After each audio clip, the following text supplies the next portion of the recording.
Bapak, Ibu, serta para hadirin dipersilakan untuk duduk kembali.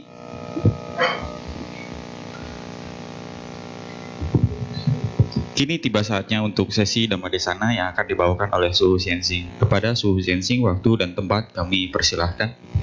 Terima kasih. Mari kita sama-sama beranjali untuk mengagungkan nama Guru Buddha kita 3 kali. Namo Sakyamuni Buddhaya.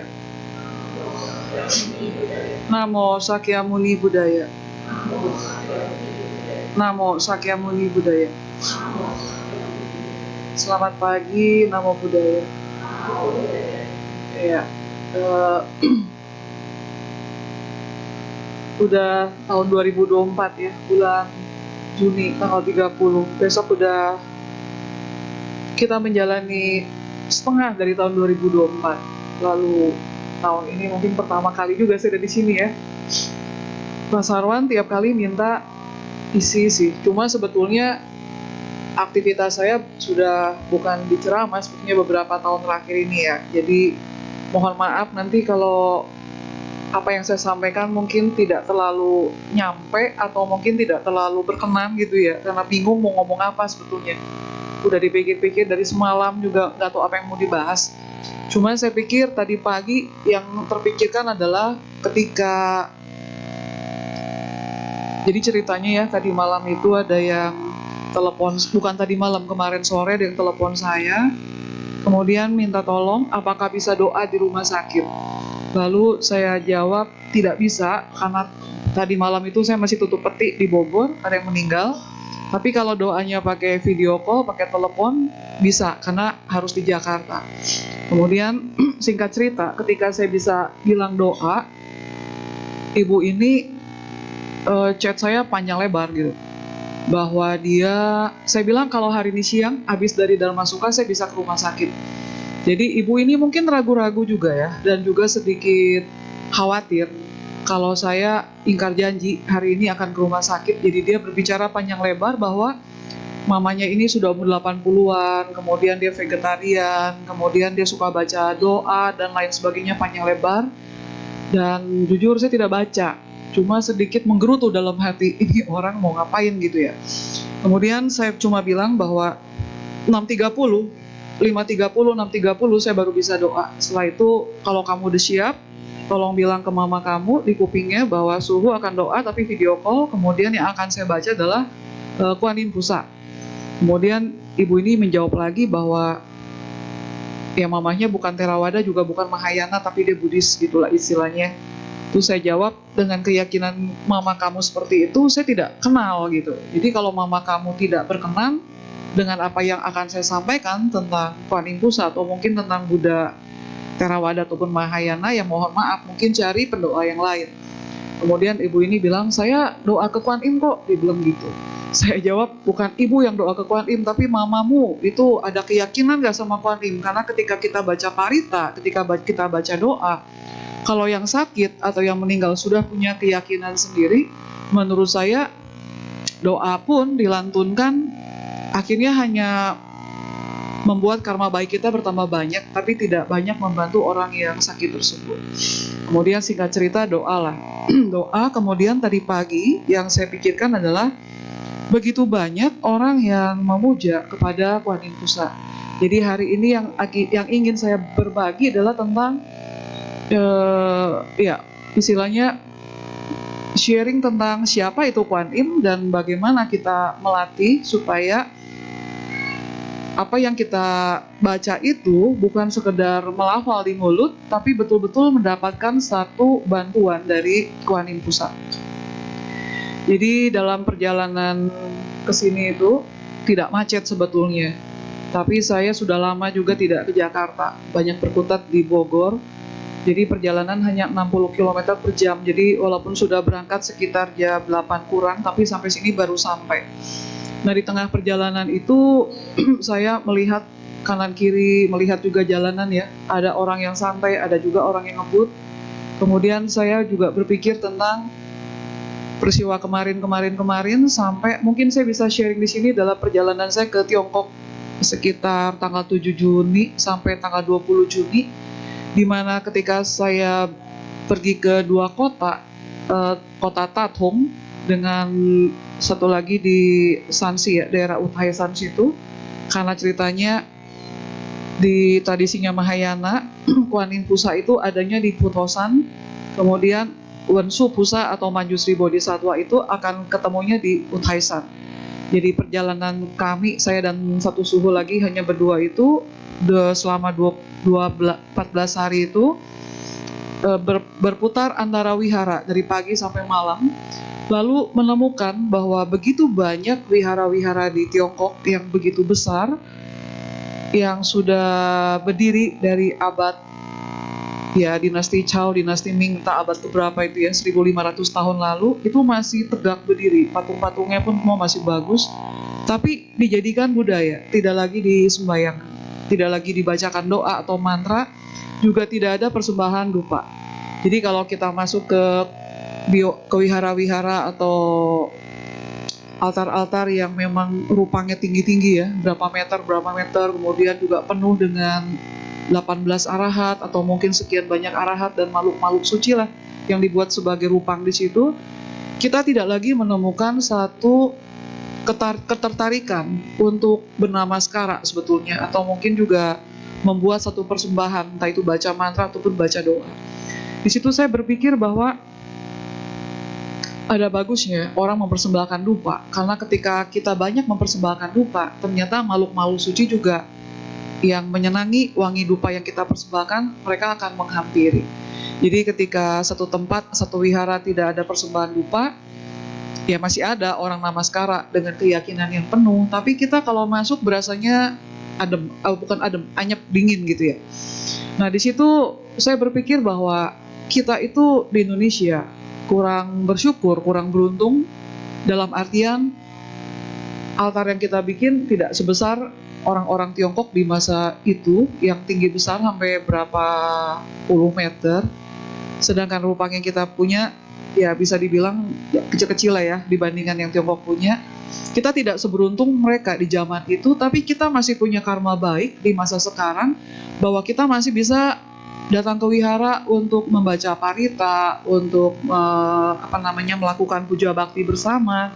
Kemudian masih ada acara-acara untuk melatih diri. Sementara di Tiongkok sendiri itu pemerintah melarang aktivitas yang terlalu dominan ya. Dalam artian puja bakti segini banyak itu sudah pasti dilarang. Jadi keberuntungan yang kita rasakan sebagai umat Buddha di Indonesia ini yang kita kurang bangkitkan, kita kurang gerakan. Nah ketika perjalanan selama 2 minggu itu, saya melihat begitu banyak ibu-ibu yang senang sekali membaca Kuan Yin Pusa. Kemudian di Indonesia sendiri banyak sekali orang yang mengenal Kuan Yin Pusa. Dan siapa itu Kuan Yin Pusa? Mungkin juga kita sering baca di buku atau mungkin juga mendengarkan ceramah tentang Kuan Yin Pusa sendiri. Tapi yang ingin saya perjelas di sini adalah bahwa sebetulnya ketika kita membaca Kuan Yin Pusa atau kita meminta pertolongan kepada Kuan Yin Pusa, kita sebetulnya sedang meminta kepada Sakyamuni Buddha untuk membantu kita, menolong kita. Karena dalam filosofi yang lebih dalam, compassion atau belas kasih atau cinta kasih dari Sakyamuni Buddha ini akan menjelma menjadi wujud dari Kuan Yin Pusa. Jadi pelatihan diri dari Kuan Yin Pusa sendiri atau Avalokitesvara sendiri itu dengan cara mendengarkan. Jadi beliau ini mendengarkan dengan begitu mendalam sampai akhirnya menemukan satu pencerahan. Ini yang kita baca dalam sutra hati, bahwa Avalokitesvara merenung dengan menggunakan telinganya untuk mendengarkan suara-suara yang memang tidak biasa didengarkan oleh orang biasa. Suara-suara ini yang seolah-olah berbeda dengan yang didengarkan orang biasa. Tapi kalau kita membayangkan bahwa Avalokitesvara itu sedang duduk di sebuah batu, kemudian ada gemericik air, kemudian kita juga misalkan ada duduk di sana bersama Avalokitesvara Bodhisattva, yang kita dengarkan adalah gemericik air, kemudian perasaan kita berguncang, bergoyang, entah itu menuju ke arah perasaan yang positif ataupun negatif. Sementara Kuan Yin Pusa atau Avalokitesvara Bodhisattva ini mendengarkan dengan suara hati dari kebijaksanaan yang paling dalam, di mana beliau berpikir bahwa segala sesuatu di dunia ini segalanya serba berubah. Ini yang membuat kita sebagai manusia biasa berbeda dengan para Buddha atau para Bodhisattva. Hanya saja, bentuk pelatihan dari Kuan Yin Pusa ini banyak dipakai oleh orang-orang yang meyakini terhadap konsep dari Avalokitesvara atau Kuan Yin Pusa ini sendiri. Jadi yang perlu kita garis bawahi di sini adalah ibu-ibu atau kakek nenek di zaman dulu tidak bisa membaca dan menulis huruf bahasa Mandarin, tapi keyakinan mereka itu sangat kuat kepada Kuan Yin Pusa, bukan kepada Sakyamuni Buddha. Jadi kalau misalkan kita datang ke rumah para orang-orang tua, bahkan juga orang-orang Indonesia yang sudah manula, yang mungkin sudah meninggal dunia, tiap rumah pasti punya altar Kuan Yin, rata-rata seperti itu. Apalagi kalau kita pergi ke daerah Tangerang, hampir rumahnya kecil-kecil pun tetap ada altar Kuan Yin-nya di situ rata-rata ya. Nah, di situ ada satu yang bisa kita ambil garis positif adalah keyakinan mereka begitu besar terhadap Kuan Yin yang mereka tidak pernah baca bukunya siapa itu Kuan Yin. Jadi hanya mengandalkan keyakinan ternyata bisa membuat para opa dan para oma ini bangkit kebahagiaannya dan bangkit juga kayak mujizat-mujizat yang terjadi dalam hidup mereka. Jadi ini yang berbeda dengan keyakinan yang kita miliki saat ini. Bukan berbeda karena tokohnya berbeda yang kita yakini, bahwa kita meyakini Buddha, mereka meyakini Kuan Yin, tapi level keyakinan yang berbeda dengan apa yang kita yakini saat ini. Nah, yang orang-orang atau generasi muda yakini saat ini adalah keyakinan berdasarkan logika. Sementara ibu-ibu atau opa-oma di zaman dulu, yang mereka yakini adalah keyakinan berdasarkan hati. Ini yang membedakan terjadinya mujizat atau terjadinya miracles dalam kehidupan kita ya. Kita yang banyak menggunakan logika, kita yang menggunakan kesadaran pikiran untuk mencerna ajaran dari Buddha Dharma, tidak banyak menggunakan hati, akhirnya yang kita temukan lebih banyak penderitaan daripada keinginan atau daripada jalan menuju lenyapnya penderitaan. Karena kita lebih banyak berpikir daripada praktek. Nah, untuk Avalokitesvara sendiri atau Kuan Yin Pusa sendiri, beliau ada banyak pintu Dharma. Karena di tradisi Mahayana, kita punya kekotoran batin jumlahnya ada 84.000. Dan Sakyamuni Buddha dari tradisi Mahayana mengajarkan bahwa dengan adanya 84.000 pintu kegalauan atau pintu kekotoran batin, maka akan ada 84.000 pintu menuju pencerahan. Jadi salah satu pintu yang diajarkan adalah melalui pintu Avalokitesvara Bodhisattva atau Kuan Yin Faman, di mana beliau mengajarkan tentang kesadaran dari mendengarkan atau kesadaran dari telinga. Nah, yang terjadi saat ini adalah kita tidak mendengarkan diri kita sendiri. Jangankan mendengarkan orang lain, mendengarkan diri sendiri pun kita jarang. Jadi sekarang ini saya lihat banyak juga kelas-kelas meditasi diadakan ya di tiap wihara, entah itu secara online ataupun mungkin onsite, datang ke wihara masing-masing. Tujuan dari meditasi yang paling simpel adalah satu, menyelaraskan antara pikiran, tubuh jasmani dan perasaan kita. Terkoneksi antara pikiran, perasaan dengan tubuh jasmani. Karena apa? Karena selama ini aktivitas-aktivitas duniawi membuat kita tidak terkoneksi antara pikiran, perasaan, dan badan jasmani. Jadi kadang-kadang pikiran jalan sendiri, badan jalan sendiri, perasaan juga jalan sendiri. Jadi nanti ketika pikiran kita sudah bergerak, sudah merasa tidak nyaman, sangat mengganggu, baru badan kita merasa reaksi yang sudah agak berat. Jantung berdebar, kemudian sakit jantung lah, sakit paru-paru, dan lain sebagainya. Sampai kepada pikiran yang terus bergerak karena tidak terkoneksi dengan badan jasmani dan perasaan, itu membuat kita malam tidak bisa tidur. Jadi di sini pintu Dharma dari Avalokitesvara adalah mengajak kita, kalau percaya kepada Kuan Yin Pusa, untuk banyak menggunakan kesadaran telinga, mendengarkan kebutuhan dari perasaan kita, menggunakan telinga. Telinga ini bisa dua macam, bisa telinga fisik, bisa juga dengan telinga batin, mendengarkan apa yang kita pikirkan dan mendengarkan kebutuhan dari badan jasmani. Dengan mengkoneksikan terus-menerus ke dalam diri kita, entah itu ke dalam perasaan atau ke dalam pemikiran ataupun ke dalam badan jasmani kita, yang diharapkan kita semakin lama semakin sehat mental, juga semakin lama semakin sehat secara fisik.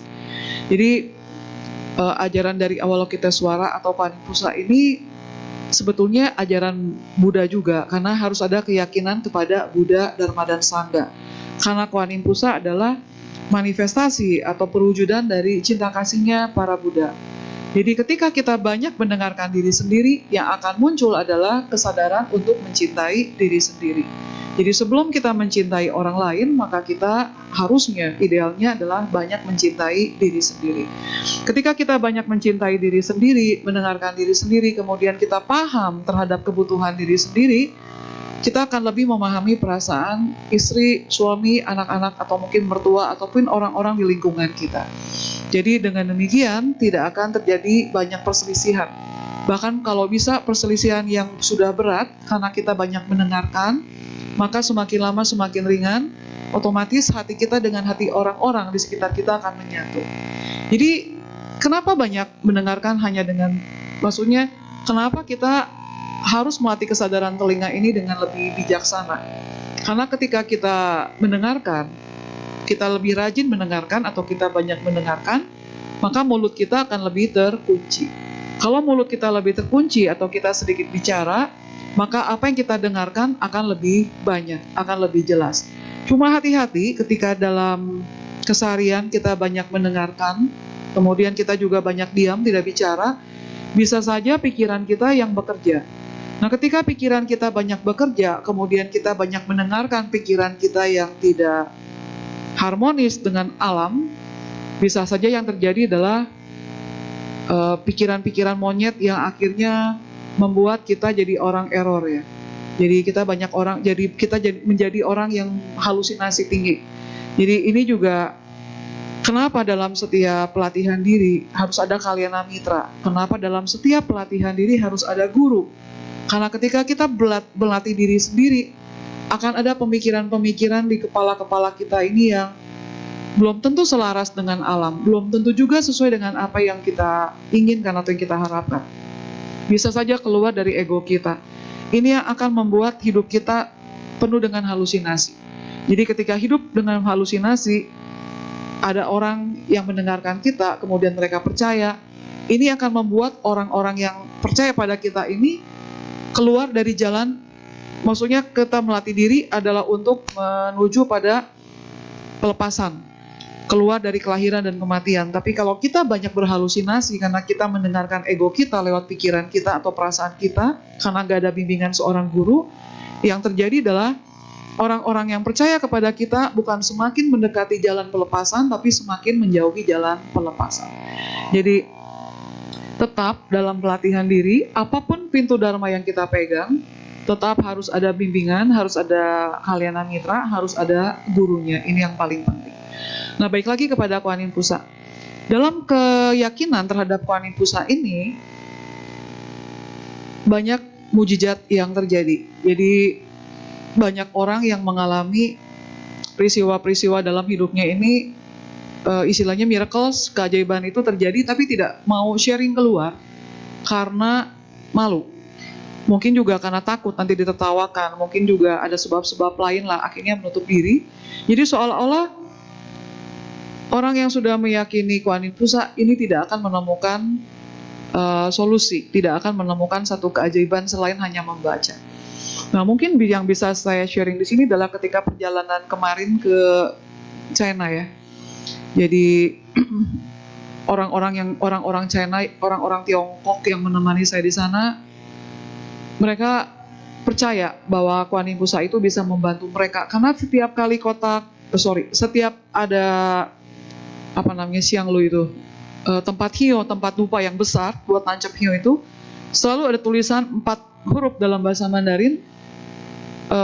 Apa yang kita harapkan pasti terkabul. Jadi dalam tempat dupa yang sangat besar itu, karena kelentengnya besar, wiharanya besar, jadi tempat dupanya juga besar, diameternya bisa 1,5 meter gitu, selalu muncul ada 4 kata bahwa apa yang diharapkan akan terkabul. Nah, ini keyakinan yang membuat segala sesuatunya terkabul. Kenapa bisa terkabul? Karena ketika kita baca Namo Kuan Yin Pusat terus menerus berkali-kali, bahkan mungkin beratus-ratus kali dari pagi sampai malam tidak ada berhenti, kita akan menyatu dengan pikiran, perasaan, dan badan jasmani. Ketika kita sudah menyatu dengan pikiran, perasaan itu, maka kita akan selaras dengan alam. Karena selaras dengan alam, apapun yang kita impikan, apapun yang kita harapkan, apapun yang muncul dalam pikiran kita akan menjadi nyata.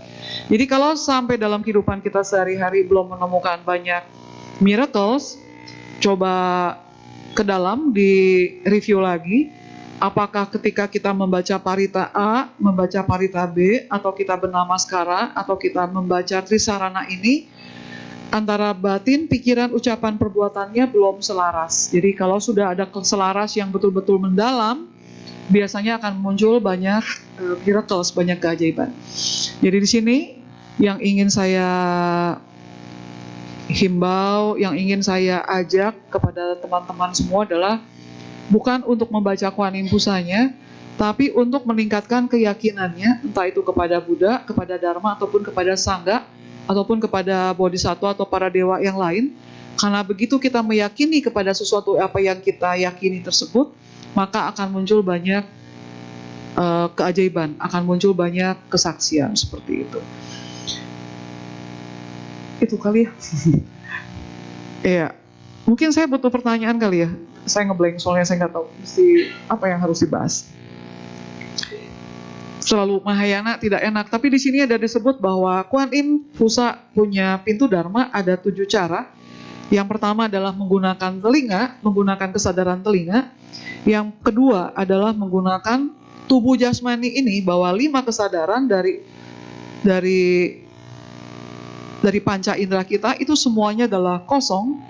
Yang ketiga adalah membaca Sadharma Pundarika Sutra di bab 25 tentang kekuatan daripada Avalokitesvara Bodhisattva. Kalau kita bisa menyebut Namo Kuan Yin Pusa dengan sepenuh hati, maka akan muncul keajaiban. Lalu yang keempat adalah kita membaca Tapecho atau mantra Karuna Dharani sebanyak-banyaknya. Itu juga termasuk dalam pintu Dharma Kuan Yin. Lalu ada juga membaca mantra Om Mani Padme Hum sebanyak-banyaknya. Itu juga pintu Dharma daripada Kuan Yin. Lalu kemudian ada perenungan terhadap 10 kata, 10 syair dari Kuan Yin. Ini yang jarang dibaca di Indonesia, bahwa intinya bahwa ketika kita Nienpo atau kita membaca Kuan Yin Pusa, kita tidak boleh meninggalkan hati kita, nggak boleh meninggalkan Kuan Yin, dan Kuan Yin nggak boleh meninggalkan batin kita. Lalu yang keenam adalah Koong Kuan Se Im Keng, yang ini suka ada di kelenteng-kelenteng, bentuknya buku kecil, dan banyak zaman saya kecil dulu banyak dibakar-bakar karena dianggap bukan Buddhis. Ternyata itu adalah salah satu pintu Dharma dari Kuan Yin Pusa. Jadi sebetulnya Kuan Yin Pusa ini adalah perwujudan dari cinta kasih para Buddha. Salah satunya adalah di kelahiran sekarang Sakyamuni Buddha. Jadi ketika kita menyebut Namo Kuan Yin Pusa, bahwa kita sebetulnya sedang mendengarkan diri kita sendiri, kita sedang membangkitkan cinta kasih pada diri kita sendiri, kita terus-menerus mengeluarkan kemampuan kita untuk mengasihi, mencintai diri kita sendiri, sampai akhirnya kita mampu mencintai orang lain, dan akhirnya melampaui orang lain, kita bisa mencintai semua makhluk. Ini yang diharapkan dari cinta kasihnya para Buddha. Jadi ketika membaca Namo Kuan Yin Pusa, atau membaca Namo Sakyamuni Buddhaya, atau Namo Buddhaya, Namo Buddhaya, Namo Buddhaya berulang-ulang seperti itu, tidak pernah meninggalkan cinta kasih, juga tidak pernah meninggalkan kebijaksanaan.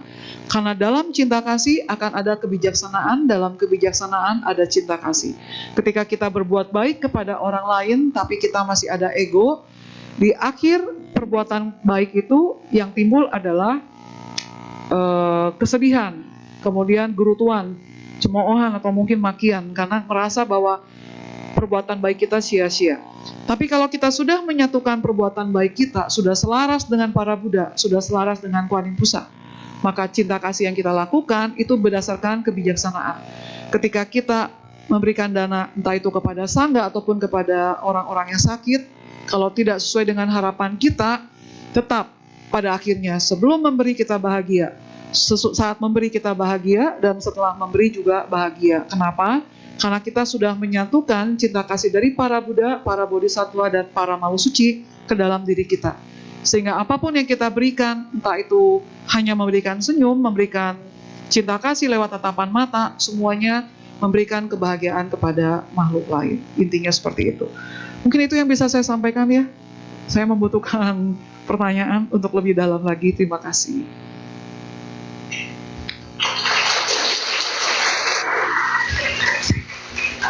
Selanjutnya kita akan memasuki sesi tanya jawab. Tanya jawab bisa dilakukan dengan dua cara, yaitu bertanya secara langsung kepada suhu atau dengan melakukan pertanyaan secara tertulis di kertas yang terdapat di bangku Bapak Ibu sekalian. Sambil menunggu pertanyaan masuk, marilah kita buka kembali buku tuntunan kebaktian kita untuk menyanyikan sebuah lagu. Kepada petugas kami persilahkan.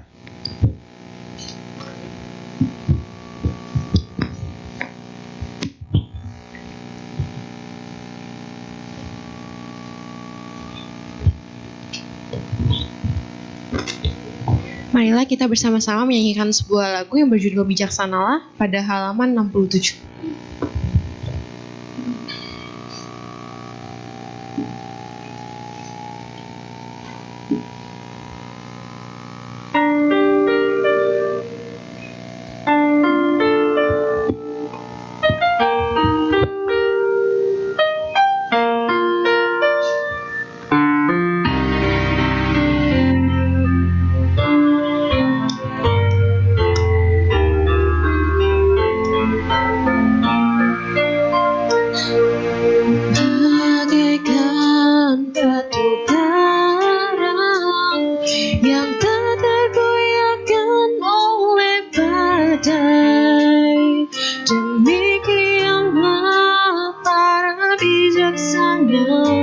Takkan terpengaruh celah dan puja, awija sumber penderitaan, oleh pujianku terlena, oleh celaan sakit hatiku, semua datang silih berganti.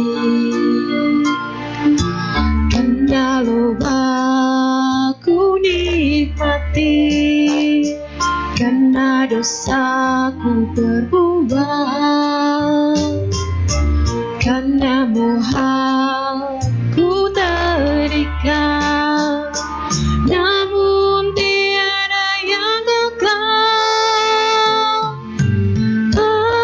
Anicca dukkha anatta, itulah tiga corak utama hukumnya alam semesta yang ditemukan Sang Bhagawan.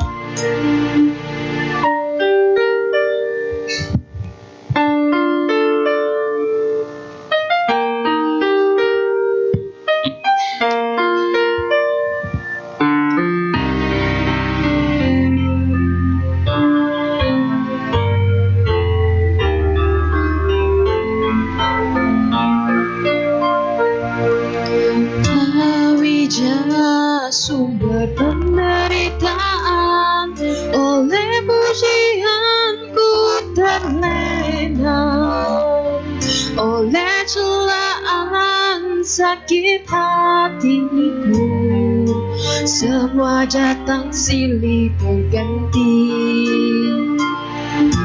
Karena lobaku nikmati, karena dosaku berubah, karena mohaku terikat, namun tiada yang kekal.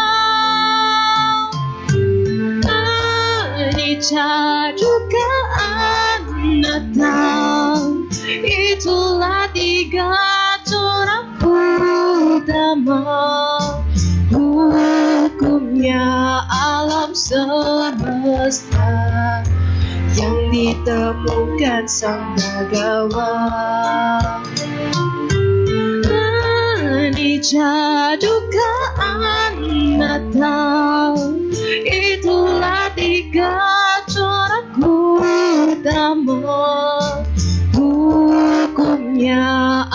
alam semesta yang ditemukan sang Bhagawan, guru dewa dan manusia.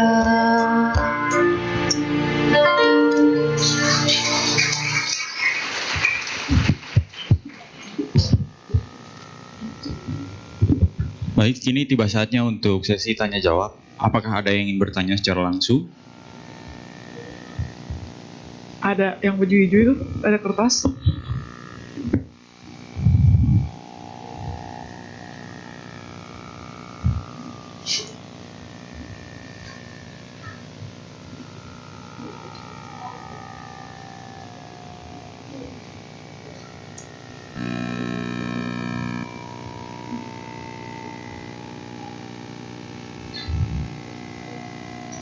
Iya, sambil nunggu pertanyaan ya.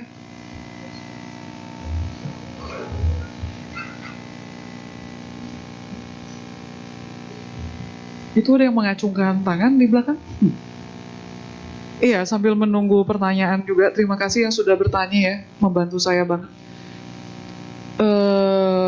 Ketika kita sudah tahu konsep bahwa Kuan Yin Pusa itu adalah perpanjangan tangan dari Sakyamuni Buddha, di situ bukan kita ya, maksudnya ketika saya paham, ketika saya mengerti dan tahu bahwa ternyata Kuan Yin Pusa itu tidak terpisahkan dari Sakyamuni Buddha, bahkan merupakan perpanjangan tangan dari Kuan Yin Pusa, di saat itu keyakinan saya kepada Buddha meningkat. Nah, singkat cerita, dibaca ya? Oh iya. Wah, ini mah udah orang hebat ini. Cek. Harusnya saya nanya nih. Ya. Namo Amitovo, Ya, Suho, Amitovo. teman-teman sekalian. So, saya mau tanya Suho. Yang saya pelajari sebelumnya, saya mengacu pada Dhammapada syair 160 Suho. Iya. Bahwa sesungguhnya diri sendiri yang menjadi pelindung Suho. Sedangkan Suho tadi mengatakan bahwa kita harus meminta pada Kuan Yin Pusat dan sebagainya. Saya agak bingung Suho, takut salah ajaran Suho. Iya. Jadi itu gimana Suho ya? Terima kasih Suho. Makasih, thank you. Iya. Nama saya Randy Suho, Randy. Kita udah ketemu kan di alam sutra ya? Oh. Mungkin nama saya tidak paham, tapi kalau muka kebanyakan saya ingat, cuman nggak tahu ketemunya di mana. Tapi kebetulan memang orang istimewa ini, jadi saya ingat. Pertanyaannya menarik banget. Itu juga yang saya tanyakan kepada suhu-suhu bantai-bantai yang pernah memberikan konsep tentang Kuan Yin Pusa sendiri. Kita bergantung, kita berlindung pada diri sendiri, karena Buddha sudah bilang bahwa jadilah pulau bagi dirimu sendiri. Sementara sekarang muncul konsep di mana kita bisa meminta dan memohon. Jadi kok bertolak belakang gitu. Dan ternyata setelah tahu jawabannya, memang Buddha itu sangat penuh welas asih. Dalam artian batin orang ini levelnya berbeda. Ada batin yang dasar, ada batin yang menengah, ada batin yang paling atas. Batin yang paling dasar ini 80% dimiliki oleh seluruh umat manusia, di mana batin-batin yang dasar ini sukanya meminta, memohon. Kalau nggak minta kayaknya nggak lega, nggak puas hati. Jadi untuk sampai kesadaran bahwa diri sendiri adalah pelindung, adalah penentu, atau diri sendiri adalah penolong bagi diri sendiri, itu sulitnya luar biasa. So, kita harus introspeksi, bertanya ke diri sendiri, kita ada di batin orang yang 80% yang menengah, yang dasar itu, apakah kita sudah mencapai batin yang menengah, di mana kita sudah menginginkan keluar dari penderitaan, atau batin yang paling atas kita sadar bahwa bukan hanya kita yang ingin keluar dari penderitaan, tapi makhluk-makhluk lain juga ingin keluar dari penderitaan. Jadi konsep daripada Avalokitesvara atau Kuan Yin Pusa ini berdasarkan keyakinan, diberikan atau diajarkan untuk orang-orang yang memang batinnya masih dalam tahap untuk meminta. Jadi kalau misalkan batin kita sudah nggak butuh minta-minta lagi karena kita paham tentang hukum karma, kita paham harus bekerja. Bahkan aku bilang jadi suhu aja bangun pagi harus sembahyang dulu baru dikasih makan sama orang gitu kan. Harus pakai jubah dulu, terima sila dulu baru dikasih makan sama umat. Artinya harus ada usaha dulu, nggak ada tiba-tiba makan buat kamu kecuali ketemu orang baik. Jadi dengan Dhammapada tidak bertentangan karena batin orang memang berbeda. Kalau misalkan masih ragu-ragu, boleh dilihat dari kelahiran sejarah riwayat dari Pangeran Siddhartha ketika menjadi seorang Buddha, di mana ketika beliau sudah mencapai penerangan sempurna, beliau tidak mau membabarkan Dharma. Karena melihat bahwa batin makhluk-makhluk hidup ini kayaknya kok masih berat gitu kan. Tapi kan dewanya muncul, batinnya berbeda kok, ada level-levelnya. Nah seperti inilah. Jadi ajaran dari Avalokitesvara ini diberikan untuk orang-orang yang masih perlu bantuan. Masih minta makan, masih minta minum, masih minta baju, masih minta pacar. Di wihara saya di Bogor, setahun dari bulan Januari sampai bulan Desember, dibikin upacara sembahyang 2 kali jembatan-jembatan. Dengan usia 16 startnya sampai umur sekian, setahun 2 kali di bulan 2 dengan bulan 9, tujuannya buka jalan bagi laki-laki dan perempuan yang percaya. Tiba-tiba muncul pacar, Suhu baik lagi ke misalnya orang-orang ini pulang kembali ke wihara. Makasih Suhu ya, doanya udah manjur nih. Anak saya udah tahunan gak punya pacar, doa sama Suhu pagi-pagi itu jam 6 pagi, sekarang udah punya pacar, udah mau nikah. Saya bilang ya syukur deh. Dalam hati saya yang doa aja gak punya pacar, gak punya suami, tapi doanya bisa manjur. Ini yang bingung juga ya. Ya, jadi kembali lagi ketika saya membaca doa di pagi hari, saya akan suruh para orang tua pasang hio, berlutut sendiri depan altar. Kemudian kamu minta apa kepada Kuan Yin, minta sendiri. Saya hanya perantara. Saya hanya bantu doa mengandalkan sutra-sutra yang saya baca. Baik lagi tercapai nggak tercapai dari mamahnya. Kenapa? Karena doa mama pasti beserta anak. Itu yang saya andalkan. Jadi dalam keseharian saya sebagai seorang suhu, saya harus melihat umat-umat yang datang kepada saya kebutuhannya apa. Saya tidak bisa samakan bahwa kepada Kuan Yin Pusa semuanya boleh meminta. Bahkan kalau kita belajar lebih dalam lagi, di rupang-rupang Kuan Yin Pusa, kalau suka lihat ada Kuan Yin Pusa yang duduknya lagi kayak orang di warung tuh, kakinya naik ke atas, pernah lihat? Kemudian tangannya pegang tasbih satu tuh. Kemudian ada cerita di mana ditanya kepada Kuan Yin Pusa. Kita umat awam terus-menerus disuruh baca Namo Kuan Yin Pusa, Namo Kuan Yin Pusa dengan sepenuh hati, teriak-teriak istilahnya, minta bantuan atau keajaiban dari Kuan Yin Pusa. Tapi Kuan Yin Pusa sendiri pegang tasbih, siapa yang disebut? Kemudian Kuan Yin Pusa jawab, saya menyebut nama saya sendiri. Jadi sebetulnya ya kembali ke konsepnya Dhammapada, bahwa yang bisa nolong sebetulnya hanya diri sendiri. Jadi kalau sampai semua harapan terkabul, sebetulnya karena dia juga menggetarkan alam semesta. Kuan Yin Pusa, Kuan Yin Pusa, Kuan Yin Pusa, Kuan Yin Pusa, terus baca 2 jam, 5 jam, 10 hari, gak makan, gak minum, auranya kan tambah positif. Dia gak bunuh, dia gak mencuri, dia gak berzina, dia gak berbohong, dia gak berbuat jahat, pikirannya murni. Wah, terus minta, lama-lama energinya berubah jadi positif. Ya itu konsepnya di situ. Semoga menjawab ya. Jadi jangan ragu-ragu, jangan bingung. Kuan Yin Pusa adalah kita, kita adalah Kuan Yin Pusa. Kita adalah Buddha, Buddha adalah kita. Tapi kalau kita masih memisahkan, ya udah pisahkan aja. Tapi kita tetap harus ada di tracknya para Buddha. Semoga suatu hari kita bisa sama dengan para Buddha. Seperti itu. Ya. Thank you pertanyaannya. Ya, saya jawab.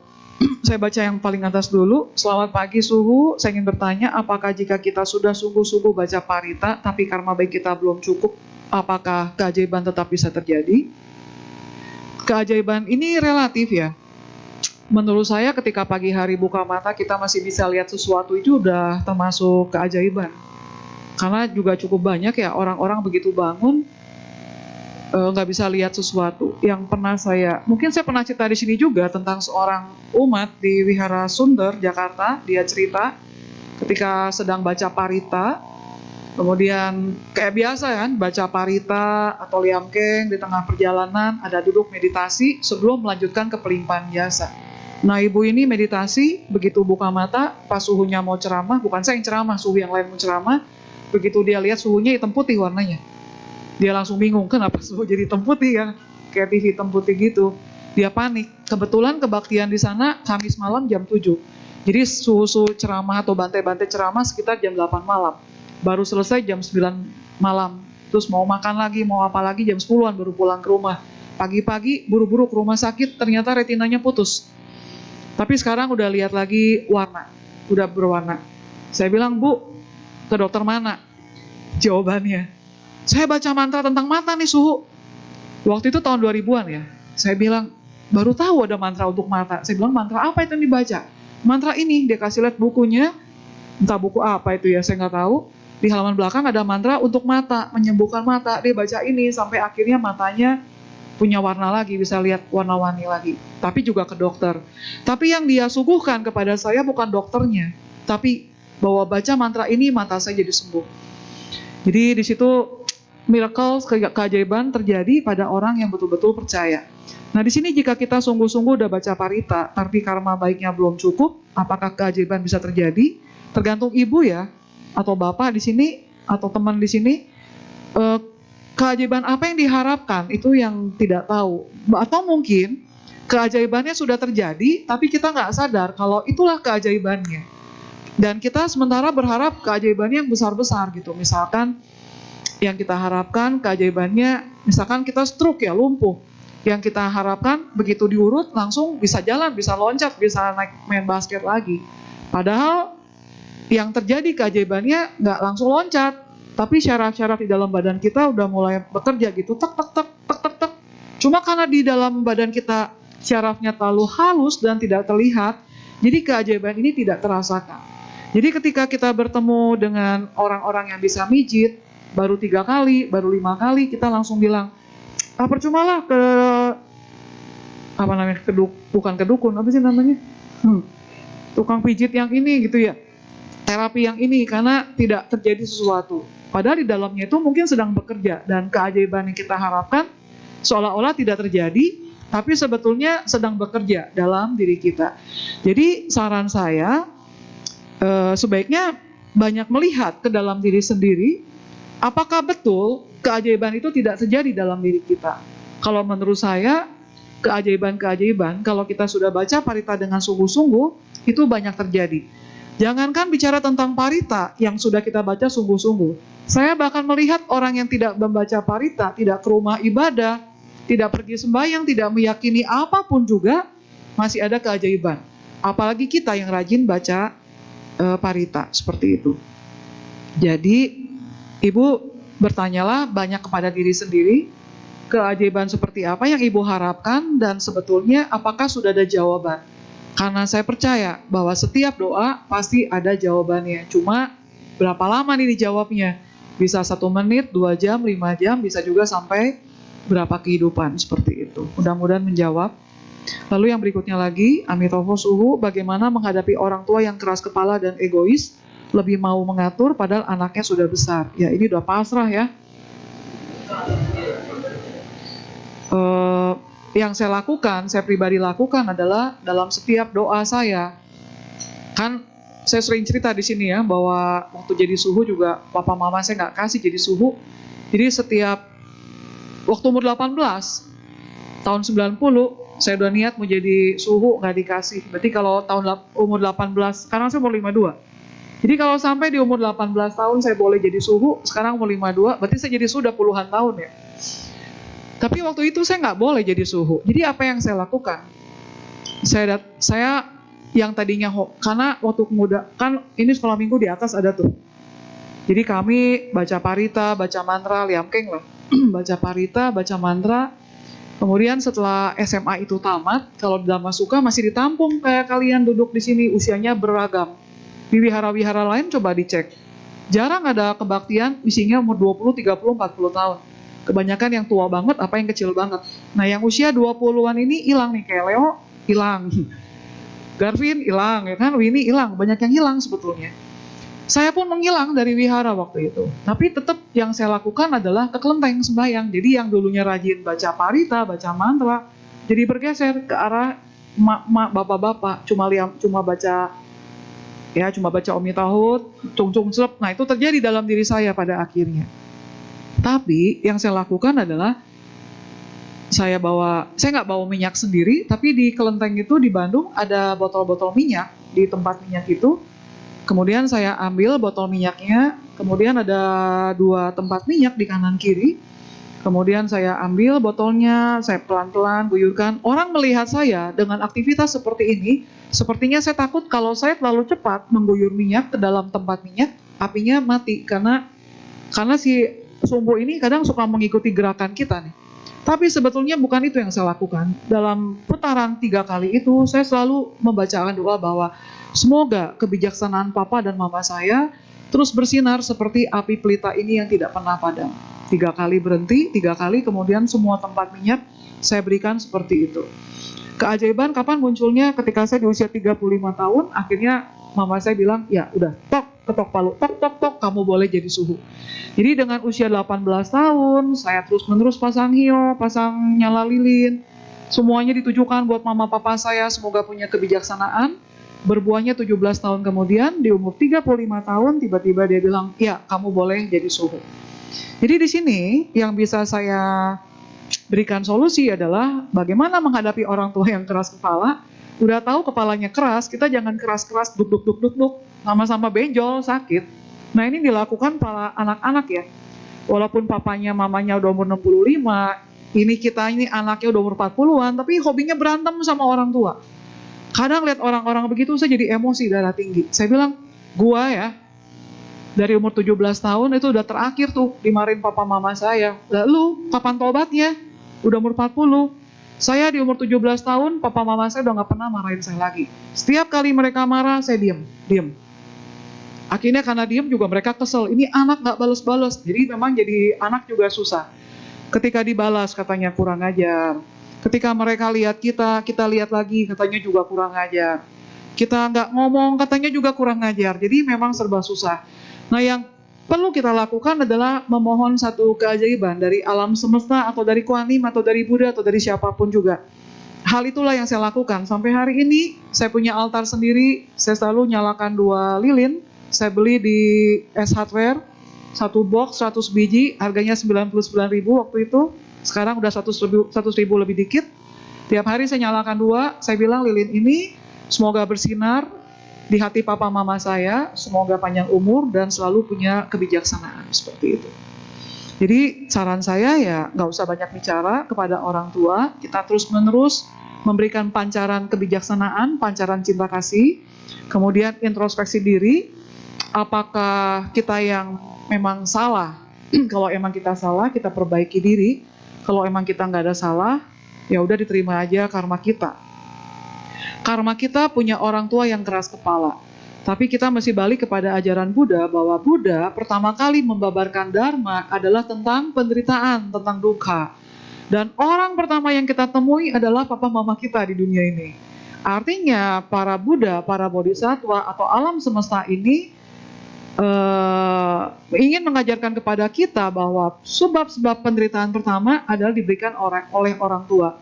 Artinya orang tua kita sebetulnya sedang memberikan kebijaksanaan pada kita. Jadi jangan menentang orang tua, karena penderitaan apapun yang diberikan oleh orang tua itu berarti membuat kita bisa keluar dari penderitaan, bisa membuat kita punya kebijaksanaan yang lebih. Karena ajaran pertama dari para Buddha adalah tentang duka, dan duka pertama kali yang kita temukan adalah di rumah kita. Jadi jangan lari dari rumah, jangan lari dari orang tua, tapi hadapi orang tua, karena di dalam penderitaan yang diterima dari orang tua ternyata ada kebijaksanaannya. Jadi orang tua adalah wakil dari para Buddha untuk memberikan kita jalan menuju pada lenyapnya penderitaan, seperti itu. Semoga bisa membantu.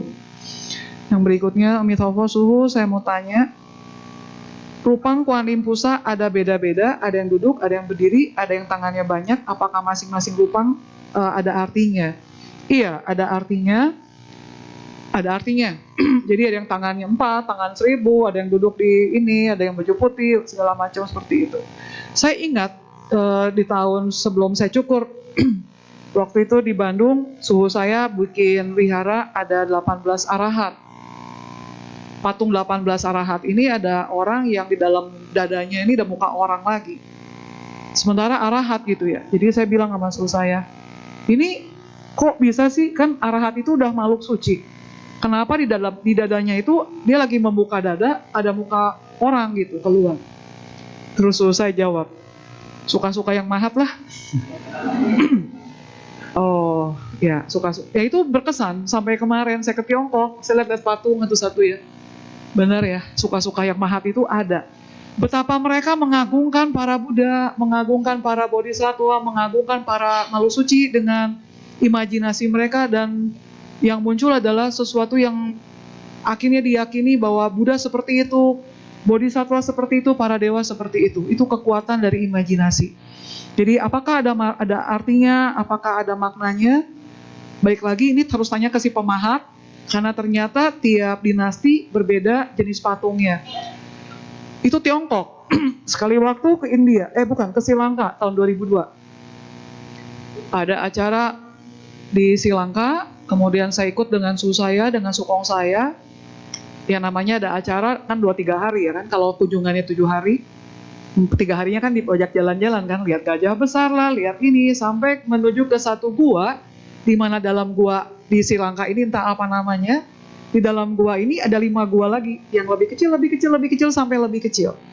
Kemudian tuh leadernya ada bilang kepada kami ini, kalian lihat di dalam gua yang besar, bahwa rupanya seperti ini.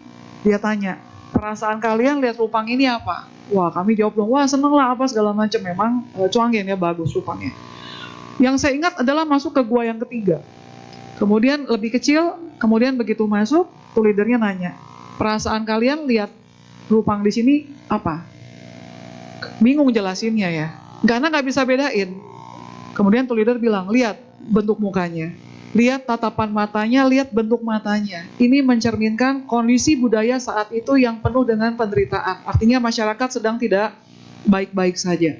Berbeda dengan gua yang pertama, di mana masyarakat semuanya sangat damai, maka pemahat yang membuat rupang itu dalam kondisi damai, jadi aura yang keluar memancar dari patung tersebut adalah damai. Sementara di gua yang ketiga, kondisi masyarakat pada hari itu tidak baik-baik saja. Betul-betul sangat kekurangan makanan. Jadi patung yang dibuat pun penuh dengan penderitaan. Di situ sampai hari ini saya masih ada bayangan tentang jawaban dari Su saya ya, bahwa tergantung dari si pemahat. Jadi di sini jawaban dari ibu atau teman ini di sini, apakah rupang itu punya artinya? Artinya sama. Mereka semua mewakili perasaan si pemahat untuk memuja, untuk mengagungkan para Buddha, para bodhisatwa, seperti itu. Tapi intinya cuma satu, bahwa Kuan Yin Pusa itu sebetulnya mewakili cinta kasih, mau tangannya 2, tangannya 4, tangannya 8, tangannya 12, tangannya 108, tangannya berapa banyak pun 1000, semuanya hanya perwujudan bahwa beliau sudah punya tekad untuk menolong makhluk lain di 6 alam kehidupan tanpa batas, tidak membeda-bedakan. Jadi tangannya banyak, posisinya juga banyak. Nah, kalau misalnya kita lihat lagi Maitreya Bodhisattva, rupang dari Maitreya Bodhisattva yang saat ini muncul di wihara-wihara yang kita punya adalah botak, perutnya buncit, lagi ketawa gitu ya. Tapi kalau kita pergi ke daerah Tibet, daerah Nepal, daerah Bhutan, itu nggak ada Maitreya yang perutnya buncit-buncit, kepalanya gendut, lagi pegang tasbih senyum. Yang ada semuanya badannya six pack semua. Jadi begitu masuk, saya pikir, wah ini Buddha ini kali ya, Buddha masa lalu gitulah, entah Buddha siapa. Begitu tuh leadernya bilang, ini Maitreya Buddha, itu saya bingung. Oh, ternyata postur gesture mudra dari Sakyamuni Buddha, mudra dari Maitreya Bodhisattva, mudra dari Buddha-Buddha ini bisa sama gitu. Jadi saya ingat dengan jawaban Su saya bahwa tergantung pada si pemahatnya. Sekarang saya yakini, ya memang suka-suka yang mahat seperti itu. Dan kebetulan mungkin dari misalkan rupang di Dhammasuka ini cocok dengan maksudnya getaran dari rupang yang ada di sini cocok dengan mayoritas kalian yang ada di sini, makanya kalian datang ke sini. Mungkin juga rupang-rupang di wihara lain cocoknya dengan orang-orang yang ada di situ, jadi itu yang ketariknya di sana. Ada juga orang-orang yang nggak butuh rupang, ya mereka nggak cari rupang, mereka ke tempat yang lain lagi yang memang nggak butuh rupang. Jadi memang kondisi batin manusia ini berbeda, tiap orang nggak boleh disamakan. Jadi memang dibikin banyak kemudahan supaya keyakinan kita bertambah, kualitas batin kita bertambah, seperti itu. Pertanyaan berikutnya adalah, Suhu boleh cerita sekilas tentang Kuan Yin Pusa, bagaimana jika mimpi datang?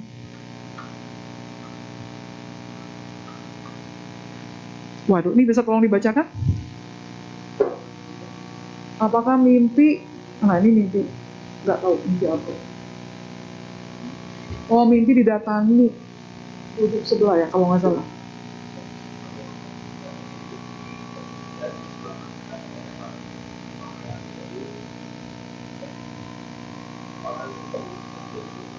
Oh, iya. Apakah mimpi didatangi dan diselamatkan oleh Kuan Im? Bagaimana jika mimpi didatangi dan diselamatkan oleh Kuan Im? Apakah itu juga pertolongan dari Buddha ya? Iya. Tergantung, kalau kita menganggap itu pertolongan dari Buddha ya jadi pertolongan Buddha. Kalau kita menganggap bahwa itu pertolongan papa mama kita ya kita anggap pertolongan papa mama kita. Kalau kita anggap itu adalah Kuan Im yang muncul dalam mimpi menyelamatkan kita, lalu kita anggap itu adalah pertolongan dari Bapak polisi ya jadi Bapak polisi yang nolong kita. Jadi apapun, apa dalam bahasa Mandarin ya, Ichie Wei Xin Zhao, apapun yang kita pikirkan, apapun yang kita munculkan, itu sebetulnya perwujudan dari batin kita sendiri. Jadi Kuan Im muncul atau tidak muncul dalam hidup kita, dalam mimpi kita, itu baik lagi kepada kesadaran si batin itu sendiri. Jadi kalau Bapak atau Ibu yang ada di sini bertanya tentang apakah mimpi didatangi dan diselamatkan oleh Kuan Im Pusat itu benar ada atau tidak ada, balik lagi ke keyakinan Bapak Ibu sendiri. Kalau Bapak Ibu menganggap ini ada, ya jadi ada. Kalau menganggap ini tidak ada, jadi tidak ada. Saya pribadi nggak pernah mimpi ketemu Buddha, nggak pernah ketemu Kuan Im, gitu. Jadi apa yang saya yakini adalah hukum karma. Kebetulan dalam COVID ini saya juga banyak belajar tentang psikologi mimpi. Jadi ternyata yang dari ilmu yang saya pelajari bahwa mimpi itu adalah jawaban terhadap masalah-masalah kita dalam keseharian.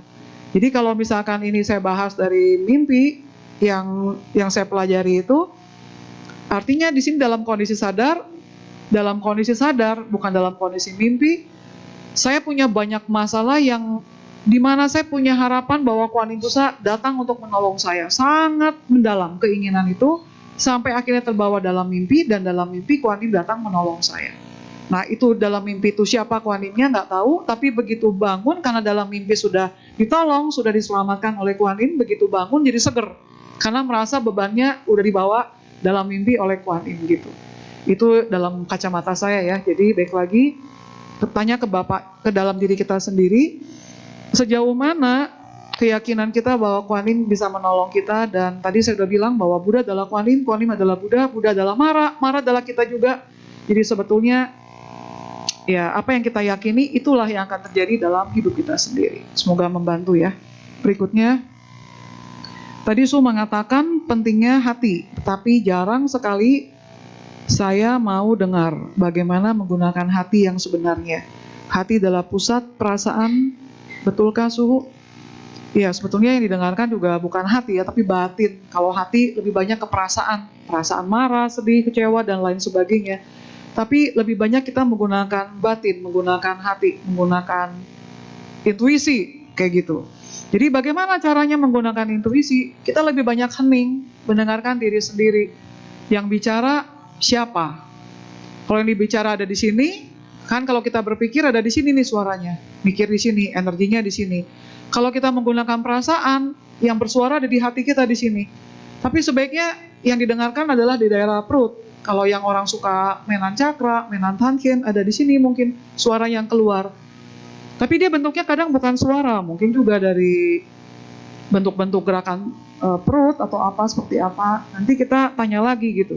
Kalau dia muncul, biasanya kan, misalkan ditanya orang ya, Su makan siang mau gado-gado apa lotek? Bedanya tipis. Kemudian dua-duanya tidak saya sukai, tapi saya nggak enak nih sama si Leo, mau gado-gado apa lotek gitu. Niat mukanya udah niat serius. Nah perasaan saya, kalau namanya perasaan, saya akan muncul perasaan marah.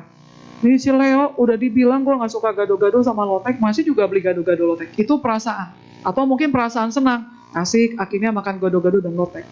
Tapi kalau namanya pikiran di sini, waduh, si Leo beli gado-gado lotek, perut saya sakit nggak ya? Karena ada kacangnya. Atau yang muncul lagi, pedas nggak ya? Kalau nggak pedas nggak enak nih. Nasi atau lontong ya? Kalau nasi pas, kalau lontong kurang kenyang. Nah itu pikiran. Kalau perasaan, marah, senang, suka.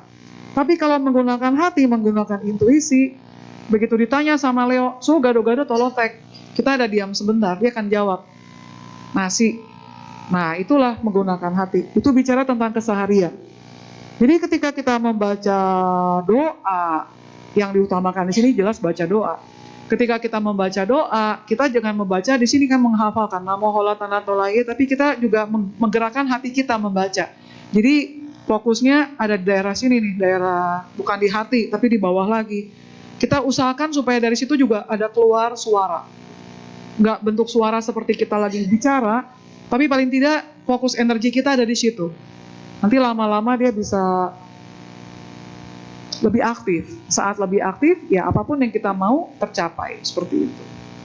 Ya, ini butuh latihan sih ya, ini susah juga. Oke, pertanyaannya sudah selesai. Tadi yang akan saya lanjutkan adalah tentang selama perjalanan COVID, di mana akhirnya saya harus Zoom karena banyak ketakutan, kecemasan yang terjadi waktu itu. Lalu saya bingung apa yang harus saya baca karena sutra dalam Mahayana terlalu banyak.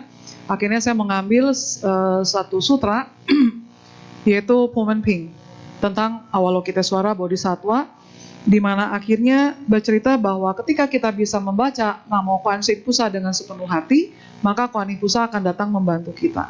Nah, singkat cerita, ada satu bapak-bapak, saking mungkin dengar saya Zoom ya, kemudian dia tertarik, ceritanya ini orang ada masalah keuangan, akhirnya terpaksa masuk pengadilan. Kemudian dia cuma WA saya, saya udah masuk nih, tunggu putusan, tolong doakan saya, semoga saya bisa lepas dari segala putusan. Saya memang doa, saya bisa bantu doa, tapi tidak akan terjadi mujizat tanpa adanya usaha dari orang tersebut untuk bantu doa gitu. Jadi saya bilang, Pak, Bapak baca Pumen Ping, karena di dalam pasti pengangguran kan. Dari pagi sampai malam beda dengan aktivitas di luar seperti kita di masyarakat. Jadi Bapak sendiri baca, ada waktu baca terus, dan dia benar-benar baca Kuan Yin Pusa. 6 bulan kemudian diputuskan bebas total. Ada keyakinan di situ terhadap Kuan Yin Pusa, yang saya pikir hanya perempuan meyakini Kuan Yin Pusa. Ternyata Bapak ini bisa meyakini Kuan Yin Pusa, kemudian dia keluar, diputuskan bebas, tidak mengalami hukuman. Kemudian dia mengenalkan temannya ke saya, anaknya umur 40 tahun, laki-laki satu-satunya dalam kondisi koma, udah dokter bilang 80% pasti jalan meninggal. Saya cuma bilang sama si bapak ini, bilang sama temenmu, tetap rajin sembahyang, cari wihara, di mana bisa pasang hio, pasang dupa, kemudian minta sendiri kepada Kuan Yin Pusa bahwa minta keajaiban, bahwa anaknya usahakan untuk sembuh. Dan hampir 6 bulan ya, dalam kondisi 80% koma, sekarang udah seger lagi, sehat lagi, kerja lagi, bagus lagi. Jadi di sini saya tidak menekankan tentang pengalihan Bapak Ibu atau teman-teman di sini kepada Kuan Yin Pusa ya. Saya tidak bermaksud untuk membuat kalian udah pindah ke Kuan Yin semuanya, nggak seperti itu. Yang saya mau di sini adalah ada kebijaksanaan lain yang muncul bahwa doa ibu, doa bapak adalah sepanjang masa. Dimana ketika ada harapan, ketika kita tahu anak kita ada masalah, kemudian kita bantu doa, mujizat bisa terjadi. Yang kedua, bahwa yang bisa nolong adalah ketika kita sudah menyatu, ketika kita sudah berserah, tidak ada perlawanan lagi dari ego, ketika kita memohon, tidak lagi keinginan pribadi ya. Waduh, misalkan keinginan pribadi, saya sembahyang ke Kuan Yin Pusa atau ke para Buddha atau ke para dewa, nih kalau misalkan tendernya lolos nih, saya mau nyumbang wihara 2M dah, pokoknya terus sembahyang. Itu berarti ego yang bicara. Tapi ketika kita berserah, terserah deh, saya serahkan semuanya ke para Buddha, ke Bodhisattva, ke alam semesta, ke siapapun juga saya berserah. Apapun hasil yang saya peroleh, semuanya adalah baik. Nah, biasanya apa yang kita minta akan terkabul. Jadi kunci untuk doa-doa supaya terkabul, bukan sekedar baca, meminta dari ego. Tapi yang diharapkan di sini adalah betapa berserahnya kita kepada apapun yang kita yakini, itu yang membuat segala doa menjadi terkabul seperti itu. Sekian dari apa yang bisa saya sampaikan, semoga bermanfaat. Mohon maaf kalau ada kesalahan atau ada yang tidak kesetujuan ya dalam konsep saya berbicara atau berpikir. Tapi saya berharap kita semua sama-sama maju di dalam Buddha Dharma. Tadeta Om Gate Gate Para Sam Gate Bodhiswaha. Semoga semua makhluk hidup berbahagia. Namo Buddhaya. Sekian Dhamma Desana pada pagi hari ini. Kami segenap umat dan pengurus Wihara Bhuta Masuka mengucapkan terima kasih kepada Su Hien-sing atas Dhamma Desana pada pagi hari ini. Kepada Bapak Ibu hadirin sekalian, kami persilahkan untuk berdiri dan beranjali karena yang